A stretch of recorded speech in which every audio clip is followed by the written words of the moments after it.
The core of my conversation today is talking about behavior change, and for me that starts with yourself. So I wanted to give you a little bit of a background on my personal journey here. This is me in 2002, and I'm the chief technology officer of a little startup internet company that creates communities of practice on the internet. And this is a really interesting time of my life. This is an old barber shop where we set up. And over the course of several years, we grew our company to about 30 people, and eventually were acquired. And I learned some really important lessons along the way about technology and communities, because we were trying to convene important knowledge-sharing places on the internet. One of the first lessons that I learned is that design is never neutral, that you channel people into behaviors and choices with every single design decision you make. So you better make the right ones. And we almost never do in the built environment. Number two, that community leaders are essential to making communities thrive. The community leadership, and I don't mean leadership from the top, but I mean from the middle, to make communities really work and to build social capital. And the number three, that throwing technology at fundamentally social problems only gets you so far. I walked out of Tomoye in 2004 and decided to walk on to a new career in sustainability. I had no experience, toured around a lot of co-housing communities, went to the Indian Himalayas to visit microhydro projects, got stalked by a snow leopard, and ended up ultimately at BioRegional. BioRegional is an organization that, when I came across them, I was just blown away. I mean, as Jonathan said, they created the BedZED project. They also created this really amazing program called One Planet Communities, which I'll tell you about in a minute.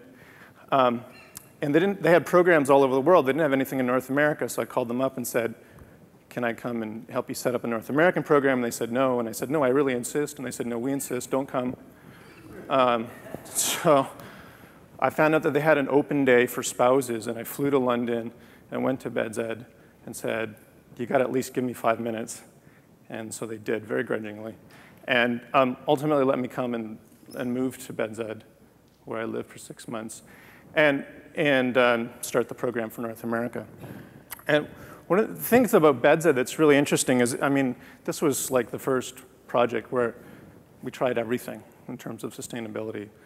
You know, PV on the roofs, passive solar architecture, on-site combined heat and power from biomass, living machines. I mean, you could go on, and all that was fairly expensive. But there were also some other things that came out of it that were really interesting and kind of social. At the end of the day, residents at BedZED report really high satisfaction. The homes sell for about 20% more. In post-occupancy evaluation, we found that we were saving about 5 tons of carbon per person. What really surprised us, though, when we started to unpack that with the Stockholm Environment Institute, was that 42% of the carbon savings was coming from behavior change. And that was because, almost as an afterthought, we hired a woman named Anna Lodge. That's her little tiny picture up in the top there. And Anna was a very sort of social, naturally social person.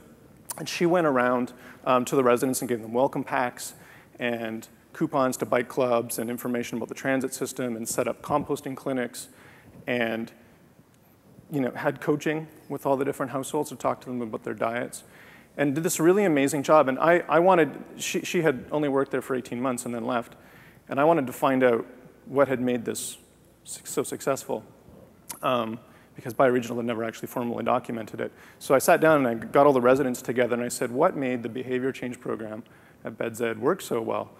And they said it wasn't anything about behavior. It was that she threw really great parties. And she used to have us come and hang out. She has to come and have us hang out at the Zed Bar all the time. The Zed Bar became this really amazing center of community life. And what you can't see here is that it's got glass front doors. And so when somebody was in there having a pint, neighbors would stop by, and it just became kind of the sidewalk encounter that Jane Jacobs describes. They said this was the thing that created the glue. Their residents at BedZED know 19 of their neighbors on average, which is about 3 or 4 times higher than the norm. And they said that was what made the composting program and the new cycle lane outside and the car sharing program on site. All these different things work really well. And what was really interesting is when the Zed Bar moved to a purpose-built community center, I don't know if there's a laser pointer on here. No. So this is where the ZED bar was, right in the center of the community. It was in commercial space that BioRegional ultimately took over to use for its offices. And there's this beautiful purpose-built community center out here with tons of space for yoga, and it was, beautiful, really nice commercial kitchen in it. And as soon as the ZED bar moved, their community life died at BedZED. And it died for almost a year because we took the community center to the center of the community. And that resonated for me with what I'd seen in co-housing communities where they'd intentionally built their mailboxes and daycares and all these different things in the center of the community in bottleneck areas. And so that was a real lesson learned from BedZED that I think resonates in other places. One of the other things that I learned at BedZED was how important metrics are. And they kind of have a European attitude about this. They're very rigorous. And so when I brought that back to the United States and started to crunch the numbers, say, okay, let's look at it. The average person in the US uses 23 tons of CO2 if you believe the EPA. But if you add on our consumption footprint, which is all the stuff we buy from China, like Barbie dolls and plasma screen TVs, that adds another 5 or 6 tons. And that's just average figures. And where we need to get to by 2050, with 9 billion people on the planet, is just 1 ton per person if we're going to avoid the worst outcomes from climate change. So that's a precipitous drop. Right? Rome is burning. And it's really, really important that we be able to bring all of our resources to bear to solve this problem, not just technology. So I'm going to skip some of this. One Planet communities are kind of the next generation of projects after BedZED. And what's important for you to know about them is not only they're zero carbon, zero waste communities, but they're places where there's a sustainable lifestyle and where the whole thing is designed to make it convenient and compelling for people to make that precipitous drop in their carbon footprint while increasing their quality of life. So these are the projects all around the world. And in each of these projects, there's an EcoConcierge, or a lifestyles program director with these different terms, whose job it is to help make people transition to a more sustainable, healthier lifestyle. This is one of the projects I work on, Sonoma Mountain Village in California, which is adding 1,900 homes to 750,000 square feet of existing commercial buildings, a retrofit, really exciting new urbanist development, or this one, the Grow community on Bainbridge Island. One of the lessons that I learned at BedZED about social capital brought to the Grow community. So this project is 135 units, and it has 3 show homes under development now. But they've already started Grow Drinks. Grow Drinks is a gathering for future residents of the project. So they're building the social capital before the homes are even delivered, which I think is really cool because that just creates the kind of well-interconnected population for a positive infection, as Jonathan said, social contagion to happen. This year I launched the EcoConcierge pilot program, which is bringing some of these approaches to existing buildings. And I want to talk to you a little bit about how the program works. And our first pilot at the Blair Apartments in Silver Spring, Maryland. We don't have a lot of data to show from that yet, but I'll be able to talk about that next year. 4 goals: increasing social capital and driving different co-benefits like safety and eyeballs on the street, increasing resident health and fitness, decreasing their footprint by about 25% is what we're targeting. And that's their whole footprint, okay? That's not just their energy footprint or their water footprint. That's their footprint from consumption. And then capture operational savings. The tower companies are headed up by Jeffrey Abramson, who presented here last year. And so they're quite visionary, taking this on, and they believe that retrofitting their buildings to LEED standards wasn't enough. Well, that's what they've done, and doing LEED EBOM wasn't enough. They wanted to go further, and so that's why we started to work together. So we've got 3 large buildings, large tower buildings with over 300 units. We have 2 EcoConcierges serving those now, and we'll probably add a 3rd to this campus. And let me just step back for a minute. I know probably a lot of you are deeply connected with the theory behind this, but what really is driving this for me is social networks. And if you look at books like Connected, that talk about the power of social networks and how your personal action or your health habits actually have a huge ripple effect on people you've never even met, your friends' friends and their friends, that we tend to move in herds. So one person being the change, as Gandhi said, actually can make a big difference on a social network.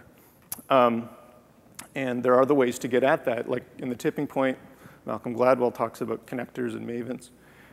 You can use a technique called social network analysis to find out who those people are in a population and then target them to work with them. So that's some of the techniques that we're using in the background. This is the framework for the program. So part of it is enable, and part of it is foster. Hardware, software, essentially. And on the hardware side, the first is designing for sustainable behavior. And before I get to it, this is kind of like a microcosm of designing for sustainable behavior. This is the Sure Close compost bucket. Okay, this is awesome. Recycled materials. The lid, I feel like a vacuum cleaner salesman right now. The lid stays open. Sort of. Well, anyways, the lid stays open. The plate goes in this side, and it's nice and wide on that side, so the plate actually fits. And if you drop it, it doesn't open, spill compost all over the floor, because I've had that happen to me. And this is just an example of really thoughtful design for one object, right? But what if we could do that kind of thing for our buildings and for the public spaces between our buildings to help people adopt sustainable behaviors? So this is a terrible photo I just took a couple weeks ago on my iPhone. Mailboxes at the Indigo building by Gerding Edlin. So this is, wow, you really can't see it, but this is the concierge desk. It's a beautiful lobby, and the mailboxes are right there. They're not buried. They're part of the community space. And there's actually a table in there with a centerpiece with prompting and tips on it for doing things like bringing a reusable coffee cup downstairs to get your complimentary coffee. Mailboxes are just one example of creating social gathering spaces. These two pictures from cityrepair.org in Portland talk about bulletin boards. When I visited Village Homes in Davis, I found out how important bulletin boards are to creating community. This is a project in the UK called One Brighton that we worked on, zero parking project. And this is our rooftop agriculture. And the planter boxes all have little toolboxes in them for dirty gardening tools. Just one example of what we call the proximity principle, which we took from permaculture, which is just keeping things as close as possible to where you're going to use them. Here's another example of a well-thought-out lobby. This is the lobby at the building in Brighton, England. If you want to enable organic food box delivery in a multifamily building, it's really hard. So this has lockers right under the mailboxes where food boxes can be stored. We have a big Hannah composter on site at that project. But Peter, the EcoConcierge, this is Peter Kamain, he has to spend a lot of his time, unfortunately, uncommingling stuff that was meant to be sorted. And we couldn't figure out why. These are our apertures for food waste. And then I just came across this really great study from Rutgers University, which shows they took all these recycling bins, compost bin, or recycling and trash, and had the lids off and tracked the recycling rates. And then when they put sort of ergonomically sized or shaped apertures on there, they got a 34% improvement in recycling rates and 95% less commingling. So that can make a big difference, right? Just how you shape things. And we're also thinking about collages and just, it turns out that when people go and throw something away, they're not at their best. They're on the phone, they're arguing, whatever. They're not there to like make a design decision. So you have to make it dead easy for them, right? This is another example. This is Bike Fixation. New company, they're awesome. They have a vending machine. You can get repair kits, sunscreen, all sorts of stuff out of it. Next to it is a bike stand and tools. This is another example from MIT. So if you want to make cycling convenient, how do you do that in the built environment? Another theme in this is collaborative consumption. So if our shopping footprint is about 25% additional to what the EPA is telling us about, we have to shrink that. We have to get people to stop spending so much money. According to the Cool Climate Calculator, every $100 you don't spend saves $125, or sorry, 125 pounds in carbon in the categories of food and appliances and electronics. So enabling collaborative consumption, the sharing economy becomes a really important part of this. So community exchanges, little free libraries. This is my favorite. This is an art installation from Australia that we're bringing to the Blair Apartments. I have, I need, right? Where you just write down something you have, something you need.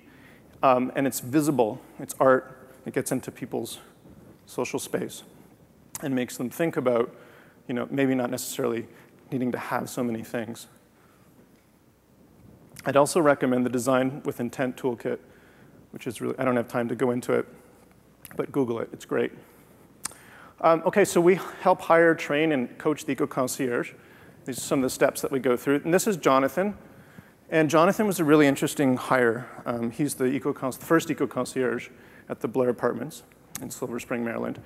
And Jonathan had, well, let me put it to this way. I was on the interview call with him, and I said, what's the last book you read or movie you saw that had an environmental message or theme? And he said, I can't think of any. But when this is in stark contrast to the EcoConcierge we'd hired at the One Brighton project, too, at a master's degree in environmental science. But Jonathan had this amazing story of personal transformation. A year ago, the doctor had told him that if he didn't lose a whole bunch of weight, that he wasn't going to be mobile very much. So he lost 40 pounds, radically changed his diet, and was able to talk in a really relatable way about that personal transformation. And so when we looked at the person who we wanted to be our ambassador for healthier lifestyles and sustainability, we thought it would be easier to train up the sustainability skills than, he had an irreplaceable story and personality. David Garrison, he referred to, calls it living room friendly. We established partnerships with green service providers. So there's 5 Zipcar parking lots within a 5-minute walk of the Blair Apartments. And we look to try to get the Zipcar spots in the best places. So to use the analogy of a parking garage next to the elevator on P1. So in the most desirable spots. We're organizing a cargo bike sharing club. So this is basically a way to get people to go do their shopping on bicycles. A green vending machine in the lobby of the building so that people can, when they're going out at night for a hamburger, can instead think about getting a healthy snack. Convenience services. So this is making it easier for people to dispose of batteries and CFLs and stuff like that. We're partly inspired by Andy Brooks, who does door-to-door composting in Jamaica Plains. So our EcoConcierge goes door-to-door. Hi, I'm here for your compost. And what's really interesting, actually in the UK, we've looked at the data, and you get the highest diversion rates when you go door-to-door. This is not something you're necessarily going to do long-term, but just to kind of set up the habit so that people start to understand that this is the new normal. We go about the parking lots, and we inflate people's automobile tires. That's a 3 to 7% efficiency loss. Over 200 cars, that's 36 tons of CO2 a year. That's doesn't matter what you believe about climate change. That's just really easy. And then there's the component of fostering and building social capital. And I don't have a lot of time, so a lot of that's just throwing parties.